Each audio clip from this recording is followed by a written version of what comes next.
there's absolutely a shift happening, and I think obviously as the tariffs are also kicking in and people are adjusting for it, you see industries already starting to look for new markets. If you look at what's happening between China and LATAM, for instance, is broadening. There's a lot more contact suddenly. So I think you're seeing new directions. The export flows are pretty much the same. It's going in different directions. Our problem is that's probably not sustainable in the long run because the margins are much smaller than if the products go, for instance, into the US.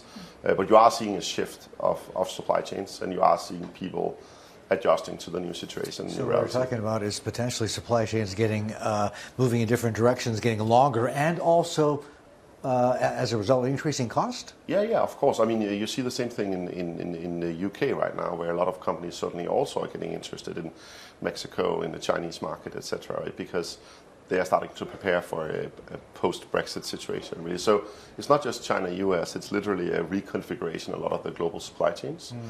And the big problem is they're not built for change. We've had a stable world when it comes to trade the last 30 years, so all of the technology we implemented is built to be static. It is not built to have change. And so right now a lot of companies is figuring out, wow, it's actually really complicated and hard to move these supply chains around. And I think the new sort of truth is it's going to be changed constantly. So we are going to see a much more dynamic picture, I think, going forward. Wow. So what's the tech innovation you think that really is necessary right now as these companies realize, look, the usual way of doing business isn't going to work? This tension that's happening between the US and China is not a one-off. And so you kind of need to start to build your business to shield against some of these headwinds. How is technology allowing this? So I think you will need to implement technologies and platforms that are essentially much more like real-time trading platforms. So of course we have trading when it comes to commodities, stocks, all of these things. But if you look at what's going on in most supply chains, it's actually very old-fashioned, it's very sort of static, it's very long trade times, etc. And you need to have digitized end-to-end.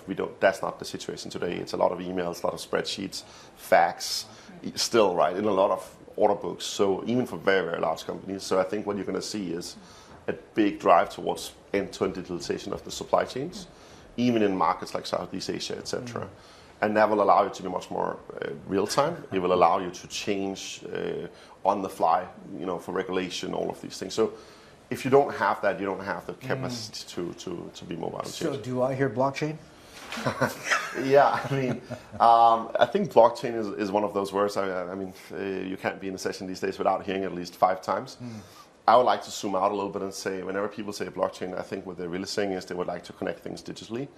I don't think blockchain is a mature enough technology yet to carry that.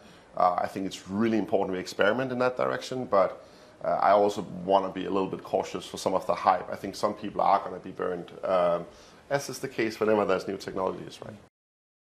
Hey everybody, it's Hadley Gamble from our new CNBC Middle East Bureau in Abu Dhabi. Thanks for stopping by. Now to watch more, you can try one of the videos that just popped up on your screen. And don't forget to subscribe.